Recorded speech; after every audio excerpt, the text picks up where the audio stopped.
Today we start with two special recognition trophies. Our first award is in memory of Zoltan Bosch, who passed away just over 5 years ago at the age of 81. He arrived in the UK from Hungary in 1957 and 12 years later became British lightweight champion. His career lasted an incredible 31 years and he appeared in every top venue across the country. We're delighted his wife Suzanne has come in from New Zealand and his daughter Fiona is here as well to collect this special award. Suzanne and Fiona, please come.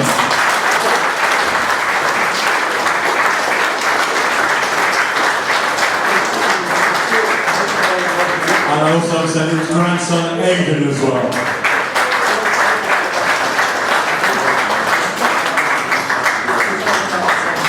So it's lovely to be here. We're really great, all of us to be here, and the remembrance of Solid and everyone else that's passed in the last few years. So hi everybody, thanks for welcoming us.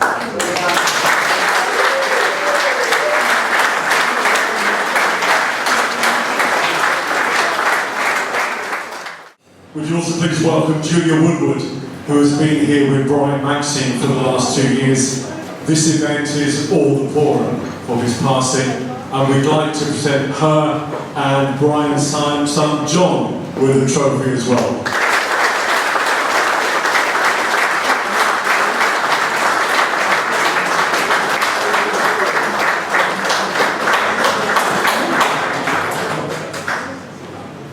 Well, it's totally been thrown upon me. I'd just like to say thank you for everybody coming today and for organising it. Thanks, Dad.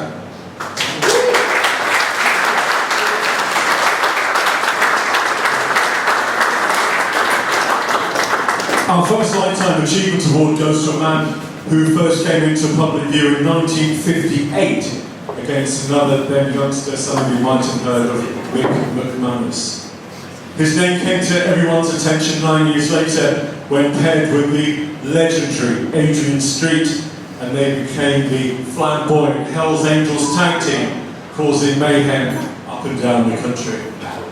In a remarkable career that included over 80 appearances on ITV's World of Sport, he instantly became recognisable for the great character that he was. Your winner is, of course, Mr. Wonderful, or bad boy, Bobby Barnes.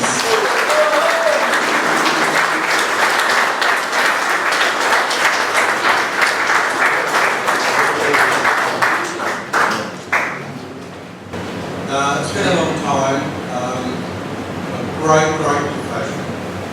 I've really enjoyed my years wrestling. Travelled everywhere, abroad and all over the UK. Had a great time and made lots of friends. Most of them are not with us today, but I still remember them. Thank you, everybody.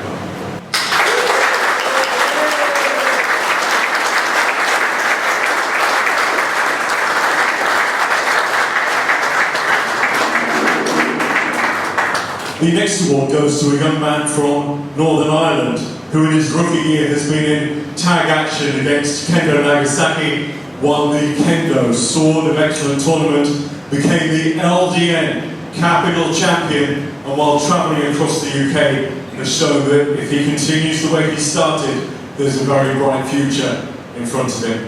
He can wrestle and talk, a winning combination for your winner of the Stepping Up Award, Stevie Fee.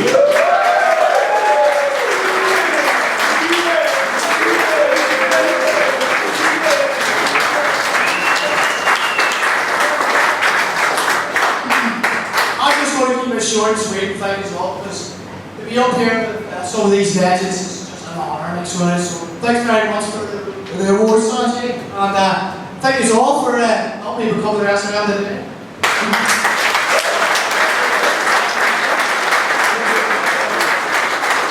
Our next winner was trained for the ring by the late Andre Baker at Hammerlock and made his debut in 1999. He's worked across the country for a variety of promotions, he ran his own elite wrestling company in Sheffield, where he helped disadvantaged kids learn to be pros, while he's also successfully taken part in a variety of other contact sports. The winner of this Services to Wrestling Award is the big man, Andy Hogg.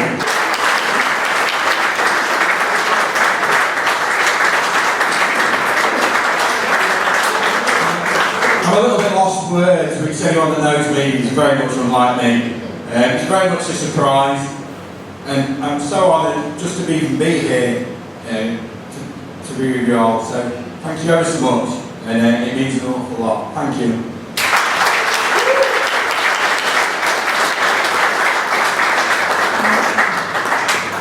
The second Lifetime Achievement Award goes to a well-respected talent who wrestled mainly in the Kent area for Frank Reimer and other independent promoters.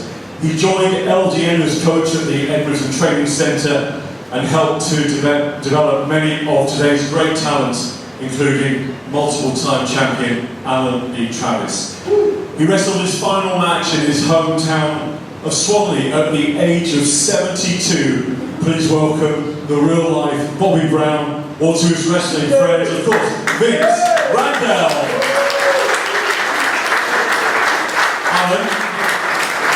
Alan, can you come and present your award, please?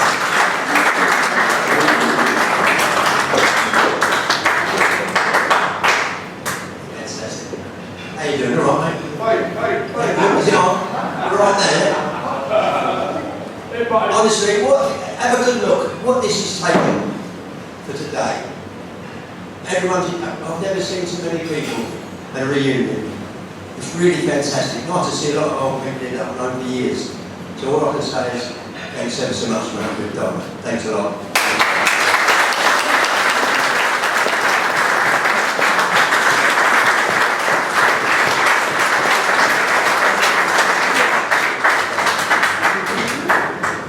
Our next Lifetime Achievement Award goes to a man who turned pro in 1993, and 32 years later, he continues to thrill crowds up and down the country.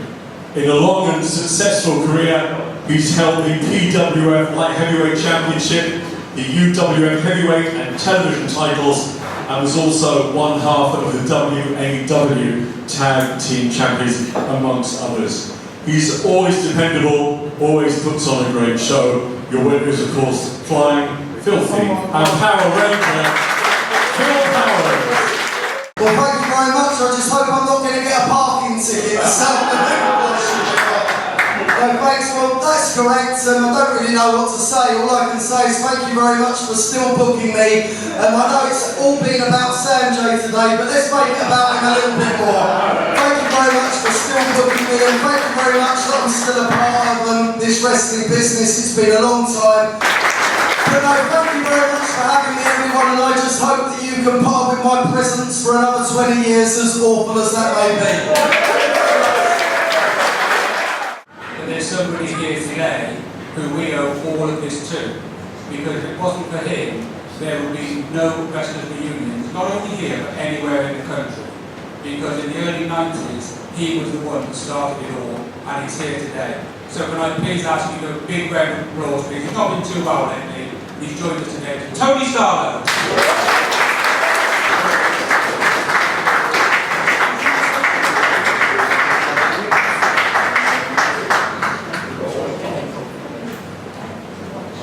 Definitely unrespected. What I'd like to say is thank you all very much. Thank you all for turning out. Thank you for showing up at the reunions. I hope they continue to go on there as well. And I'd like to say through wrestling, I'll be all of you and my old friends.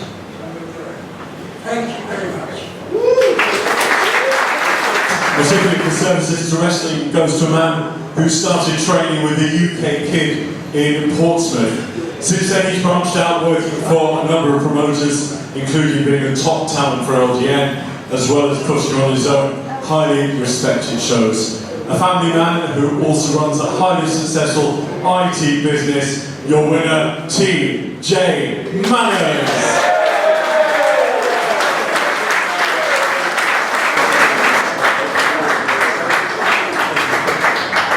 I'll keep it short. Just thank you very much. Respect to everyone who was here before me and everyone who will be here after me, so thank you very much.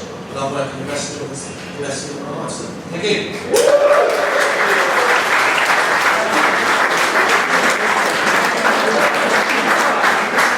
Alright, so now time to formally welcome one half of the double act who put on this fantastic event this afternoon to help celebrate LDN's birthday, and of course it's Sanjay Bagga.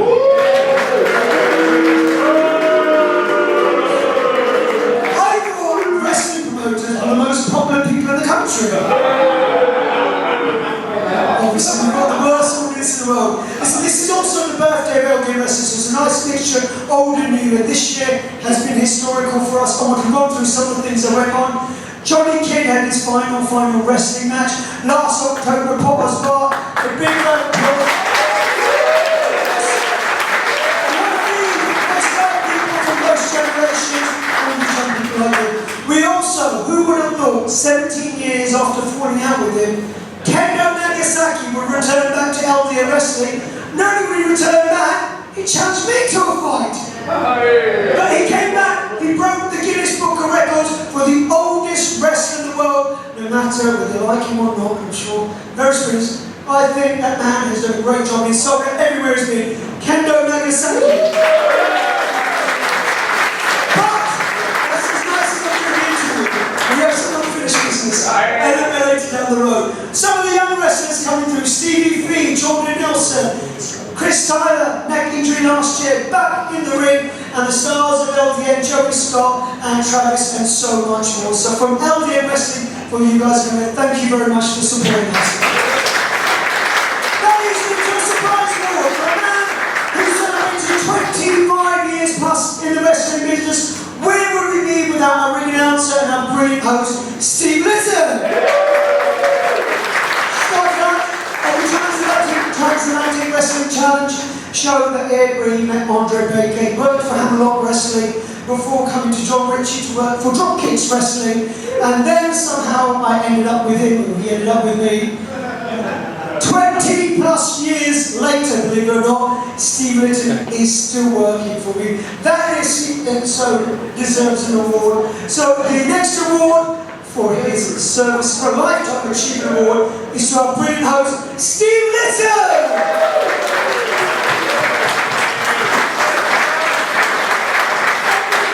Thank you very much, that means a lot. Before we get to our penultimate Lifetime Achievement Award, today I met some wrestlers I've never met before.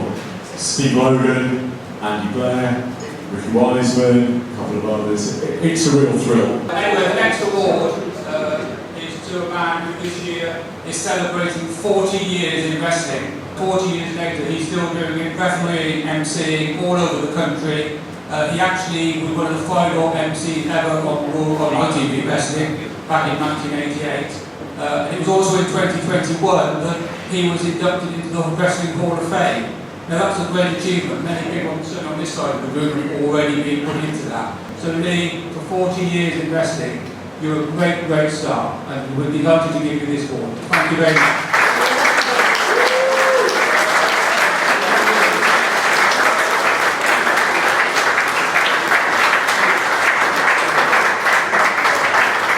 Thank you, Ken. Thank you very much. Yeah, that Hall of Fame award was really special. As Ken said, it was only one of the three. The other two were Sarah Bridges and the legendary Kent Walton. Those were the only people who never got hurt in a ring but still managed to get an award. But I'm lucky enough to still be doing it now with all the stars and the young guys you see here this afternoon. And that is very special. Thank you for this. The only reason why I've been around for 40 years is because people have rung the phone number or have sent a text saying, will you do a show? It's got nothing to do with me. It's the promoters and you guys that have wanted to book me for 40 years. So this means a lot. Thank you very much indeed. Thank you.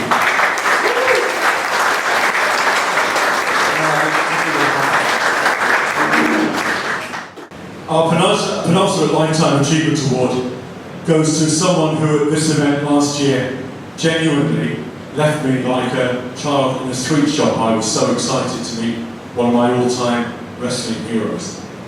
His pedigree is one to be envied. 127 World of Sport appearances, wrestling Andre the Giant, working across Europe, South Korea and Japan. And he was selected to be Kendo Nagasaki's very first Royal Albert Hall opponent, a historic venue where 3 times he claimed the tournament trophy. Legend is a word that is often bandied about, but in this case, it's fully justified. Your richly deserving winner is the golden boy, heartthrob, Steve Bell, aka the one and only Steve Veidor.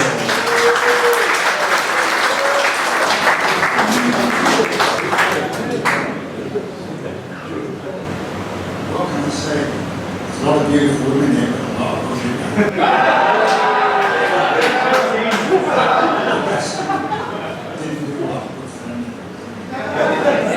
Seriously, thanks very much indeed. It's lovely to see you. And please, very please, be all in good health. Look after yourselves. Love your friends. Love your family.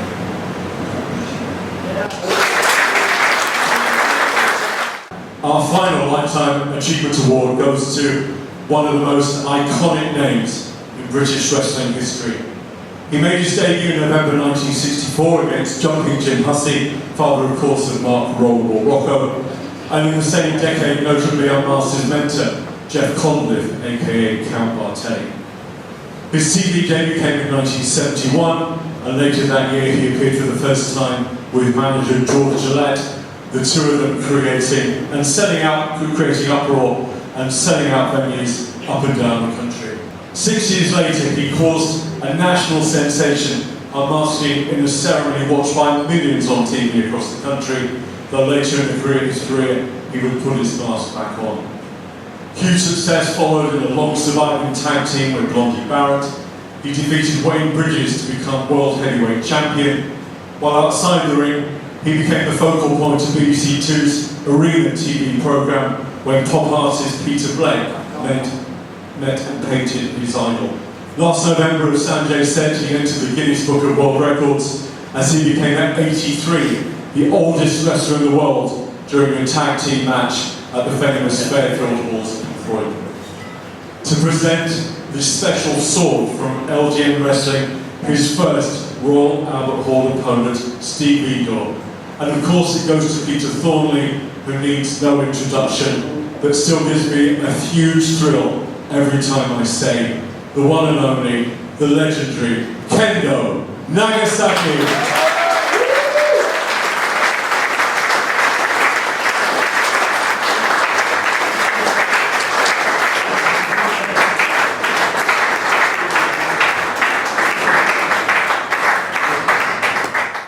The sword. When I first got a sword presented to me in 1959, would you believe, by Kenshiro Abe, who was an 8th dan at Judo, a 6th dan at Aikido, and a 6th dan at Kendo. And he presented me this sword because I was the first person to win the heavyweight judo championship for the BJC. And he gave me the sword, and he also gave me a certificate at the same time, which was written in his own hand. And as he gave it to me, he said, "Oh, very special student, I do this myself."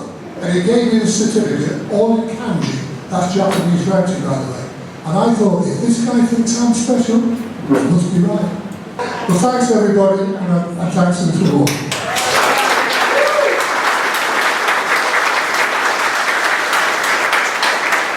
We take you now to London.